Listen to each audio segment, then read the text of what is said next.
चंद्रपूर महानगरपालिका निवडणूक रणधुमाळी 2026 17 प्रभाग 66 नगरसेवक आणि तब्बल 2,99,994 मतदार. यामध्ये 1,94,609 पुरुष तर 1,50,354 महिला मतदार. नामांकन अर्ज भरण्याच्या दुसऱ्या दिवशी तब्बल 498 अर्जांची उचल झाली. म्हणजे चंद्रपूरच्या राजकारणातील तापमान वाढले आहे. पण प्रश्न एकच आहे, या निवडणुकीत राजकारणापेक्षा विकास महत्त्वाचा ठरणार का? रस्ते, पाणी, आरोग्य, प्रदूषण, रोजगार, वाहतूक, स्मार्ट सिटी हे मुद्दे फक्त भाषणापुरते राहणार की प्रत्यक्ष कृतीत दिसणार? राजकीय पक्ष असो किंवा उमेदवार, चंद्रपूरकरांना नेमकं काय हवंय? चंद्रपूर महापालिका निवडणुकीच्या पार्श्वभूमीवर शहराच्या विकासासाठी नेमके कोणते मुद्दे महत्त्वाचे आहेत हे जाणून घेण्यासाठी दैनिक आधुनिक केसरीचे थेट जनतेशी संवाद साधला आहे. आधुनिक केसरीचे प्रतिनिधी प्राध्यापक श्याम हिडव यांनी शहरातील नामवंत नागरिकांशी संवाद साधलाय. पाहुयात चंद्रपूरकरांना नेमकं काय हवंय. नमस्कार. दैनिक आधुनिक केसरीच्या वार्तांकनामध्ये चंद्रपूर महानगरपालिकेची निवडणुकीची जी रणधुमाळी सुरू होते आहे त्या अनुषंगाने आज हा विषय घेतो आहे. आपण चंद्रपूर महानगरपालिकेच्या इलेक्शनची नामनिर्देशन नोंदणी सुरू झालेली आहे. गेल्या 2 दिवसामध्ये 448 उमेदवारांनी आपला उमेदवारी अर्ज दाखल करण्याच्या अनुषंगाने फॉर्मची उचल केलेली आहे. राजकीय कुरघोड्या, पक्षांतर्गत कलह आणि एकूणच उमेदवारी मिळवण्यासाठी चालू असलेली जी धडपड आहे ते एका बाजूला चालत राहील. परंतु शहराच्या विकासाच्या दृष्टिकोनातून नेमके काय मुद्दे अपेक्षित आहेत, नागरिकांना काय वाटतं, या अनुषंगाने शहरातल्या काही नामवंत व्यक्तींना या ठिकाणी आज या वार्तांकनामध्ये आपण आमंत्रित केलेलं आहे.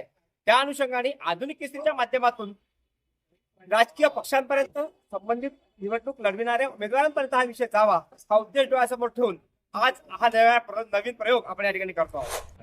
निवडणुकीच्या अनुषंगाने एक वेगळा विषय घेऊन आपण आज समोर येतो आहे. शहरातील काही नामवंत व्यक्तींना या ठिकाणी आमंत्रित करून शहराच्या विकासाच्या दृष्टिकोनातून नेमके काय मुद्दे अपेक्षित आहेत असा विषय घेऊन आपण आलेलो आहोत. खगोलशास्त्र अभ्यासक, राष्ट्रपती पुरस्कार प्राप्त आदरणीय सुरेश सोपटे सर आपल्यासोबत आहेत.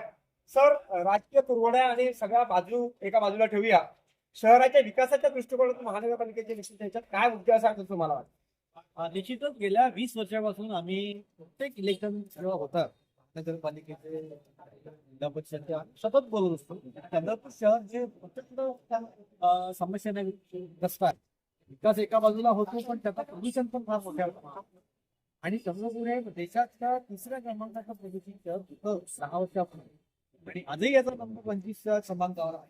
त्याच्यामुळे प्रचंड रोगी जे आपल्याला नाव आहे त्याच्यामुळे जे प्रदूषण आहे एक एअर क्वालिटी इंडेक्स आहे हाय आजही आहे. मॉडरेट लेवलला आहे, गुड लेवलला आहे.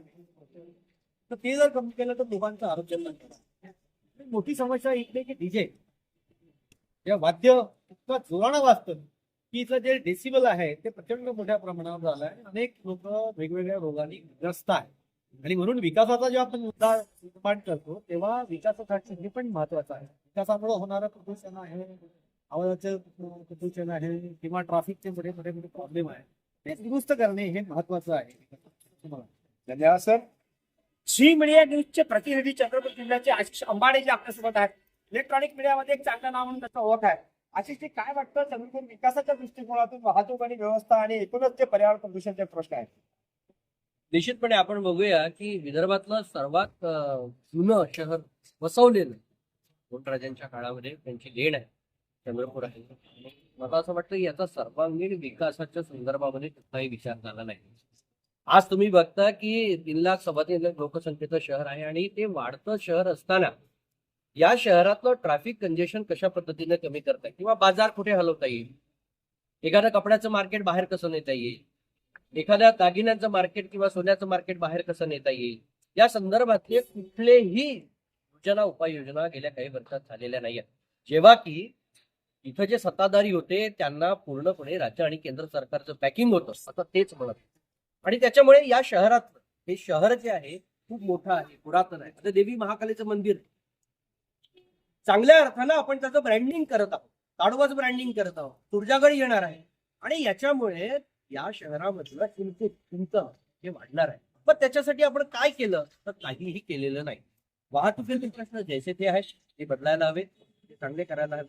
त्याच्यानंतर तुमच्या या भागामध्ये प्रसाधनगृहाची संख्या आहे ती वाढायला हवी. त्याच्यानंतर नवीन जे शहर वसवण्याचं होतं त्याचं काहीही झालेलं नाहीये आणि त्याच्यामुळे मला असं वाटतं की विकासाच्या भरपूर संधी होत्या, मात्र त्या सत्ताधाऱ्यांनी गमावल्या. हा एक आहे, एक महत्वाची गोष्ट मी तुम्हाला अधोरेखित करते. बाहेरचं कोणीही व्यक्ती चंद्रपुरात आलं ना की त्यांच्या शहराच्या तुलनेमध्ये माझं शहर अत्यंत स्वच्छ आणि सुंदर आहे असा रिमार्क देऊन जातं. सौंदर्यीकरण मागच्या काळामध्ये चांगलं झालं, त्याला एक भ्रष्टाचाराची किनार पण सगळ्यांनी लावली. अमृत पाणी पुरवठा योजना असेल किंवा सिवरेज असेल हेही बदनाम झालं, पण सत्ताधाऱ्यांना हे सांगता आलं नाही ही सगळी मोठी कामं ही चालू झालेली आहेत, पुढच्या काळामध्ये ती चांगली होतील. मात्र त्यातला भ्रष्टाचार हा लोकांना दिसला. इथले जे सत्ताधारी नगरसेवक आहेत, महापौर आहेत, यांनी या शहरात आलेलं निधीचं ब्रँडिंग हे सामान्य माणसांपर्यंत पोहोचवलं नाही आणि ही सर्वात मोठी जी आहे वजेची बाजू मला दिसते. एकदम सुनियोजित पद्धतीने शहराचा विकास करण्याचे जे काही मुद्दे होते त्या आशिषीने आपल्या याच्यात मांडलेले आहेत. प्रमोद काकडे दैनिक सकाळचे जिल्हा प्रतिनिधी आज आपल्यासोबत आहेत. प्रमोदची प्रिंट मीडियाच्या क्षेत्रात एक चांगलं नावाजलेलं नाव म्हणून ओळखलं जातं. प्रमोदजी, काय वाटतं शहराच्या विकासाच्या दृष्टिकोनातून? माझ्यासोबत या चर्चेत असलेल्या आशिष अंबारे आणि स्वप्ने सरांनी चंद्रपूर शहरात विकासाच्या काय संकल्पना बाकी आहे याबद्दल सांगितले. परंतु मी त्यापुढे जाऊन एक दैनिक केसरीचं एक अभिनंदन करतो की तुम्ही हा विषय हातात घेतला. परंतु मुळात तुम्हाला मतदारांची मानसिकता तपासायला लागेल की मतदारांची मानसिकता विकासाच्या बाजूने आहे की नाही, ती इलेक्शनात मुळात विकासाच्या मुद्द्यावर लढते की नाही. तुम्ही जर आता तुरंत झालेल्या आता नुकताच झालेल्या जिल्हा नगरपालिका आणि नगरपंचायतचं इलेक्शन जर बघितलं तर तुम्हाला मी 2 उदाहरण देऊ शकतो, बल्लारचे आणि मूळ. सुधीर मुनगंटीवारांनी कोट्यावरती रुपयांची तिथे विकास कामे केली, त्यानंतरही त्यांचा पराभव झाला. त्याच्यामुळे मतदारांचं आणि उमेदवारांचं नातं विकासाच्या दृष्टिकोनातून आहे की त्याच्यात इलेक्शनचे आणखी काय फॅक्टर आहे हे तुम्हाला बघावं लागेल की मतदार तुम्ही विकासाचे मुद्दे घेऊन समोर जाताना मतदार तुमच्या पाठीशी येतो का की वेगळे काही फॅक्टर असतात इलेक्शन हे तुम्हाला बघावं लागेल.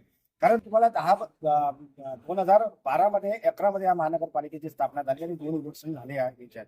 तर तुम्ही तेव्हाचे जाहीरनामे राजकीय पक्षाचे बघाल ना, आता जे काही राजकीय पक्षाचे जाहीरनामे येणार आहे त्याच्यात कुठलाही फरक तुम्हाला जाणवणार नाही. तुम्ही राहिला या शहराचा विकासाचा तर या शहरात सर्वात मोठी समस्या जी आहे ती पार्किंगची आहे. तुम्ही बघत होतो की चटपुरा गेट जो आहे तिथे प्रचंड मोठ्या प्रमाणात म्हणजे चंद्रपूर शहराचं ते प्रवेशातच द्वार आहे तेच रोज 7 ते 8 तास कुंडी होतं आणि ती कुंडी फोडण्यासाठी आजपर्यंत महानगरपालिका म्हणा राजकीय पक्षाकडून म्हणा प्रयत्न झालेले दिसत नाही. हे खेदानं म्हणा.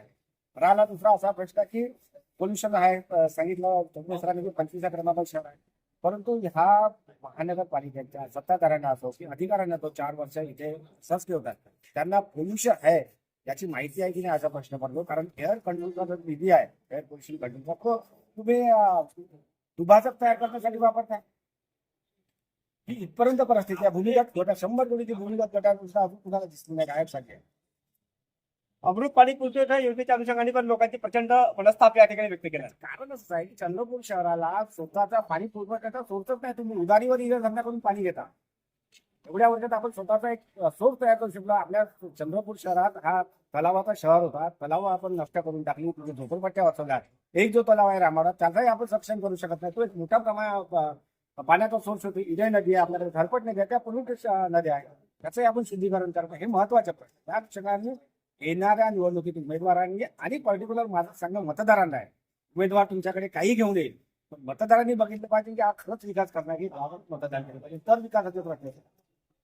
धन्यवाद प्रभूजी. निखिलजी तांबेकर आहेत, पर्यावरणाचा अभ्यास करणारे आहेत, वाईल्ड लाईफ मध्ये त्यांचं नाव आहे, तिथले एक व्यापारी आहेत. निखिलजी, काय वाटतं शहराच्या अनुषंगाने? शहराच्या अनुषंगाने आपल्याला फक्त सगळ्यात मोठा जो आम्हाला प्रॉब्लेम प्रॅक्टिकली बघायला मिळतो तो प्रॉब्लेम आहे पार्किंग. मुबलक पार्किंग व्यवस्था आपल्या इथे करता आली पाहिजे. पार्किंग व्यवस्थेसोबत रस्त्यांवर आणि फुटपाथवर होणारी एन्क्रोचमेंट जी आहे त्या एन्क्रोचमेंटवर थोडासा जरा कंट्रोल करता आला पाहिजे. एन्क्रोचमेंटमुळे रस्ते छोटे होत चालले आहेत. त्या एन्क्रोचमेंटच्या समोर लोकांच्या गाड्या लागतात. ट्रॅफिकची संधी तो प्रॉब्लेम सगळ्यांनी आपल्या ज्या लोकांनी सांगितलं आहे. या गोष्टी सगळ्यात मोठा पार्किंग आणि एन्क्रोचमेंट या 2 गोष्टींवर थोडंसं लक्ष देण्याची गरज आहे. धन्यवाद निखिलजी. राजकीय निवडणुका होत आहेत, त्या होत असताना जातीय मतभेद, जातीय राजकारणाच्या दिशेने वळत चाललेले आहेत. राजकीय पक्षाची कट्टरता यामध्ये येत चाललेली आहे. परंतु विकासाच्या मुद्द्याकडे दुर्लक्ष करत सुद्धा लोक आता मतदानाच्या दिशेने वळत चाललेले आहेत. असा मुद्दा प्रमोदजी काकडे यांनी मांडला. दैनिक आधुनिक केसरीच्या माध्यमातून विकासाच्या मुद्द्याच्या अनुषंगाने ही निवडणूक कशी जाईल हा प्रयत्न आपण या ठिकाणी करणार आहोत. पुढील राजकीय घडामोडींसाठी आणि राजकीय तोडगोड्यांचे एकूणच अंदाज घेण्यासाठी आपण सातत्याने दैनिक आधुनिक केसरीच्या या वार्तांकनामध्ये सहभागी होत राहावं. या चर्चेतून एक गोष्ट स्पष्ट होते, चंद्रपूरकरांना केवळ घोषणा नकोत, काम करणारी महानगरपालिका हवी. प्रदूषणमुक्त शहर, सुरक्षित पाणीपुरवठा, दर्जेदार आरोग्य सुविधा आणि रोजगाराच्या संधी. या निवडणुकीत विकासाचा एजेंडा केंद्रस्थानी आहे. चंद्रपूर महापालिका निवडणूक 2026 केवळ राजकीय लढत नाही, ती आहे शहराच्या भविष्यासाठीची लढाई. मतदार जागरूक आहे, प्रश्न विचारतो व निवडणुकीचे मुद्दे उपस्थित करतो.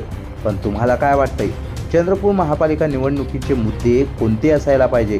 कमेंट करून नक्की सांगा आणि आधुनिक केसरीला सबस्क्राईब करायला विसरू नका, कारण चंद्रपूरच्या प्रत्येक घडामोडी तुम्हाला इथेच बघायला मिळतील.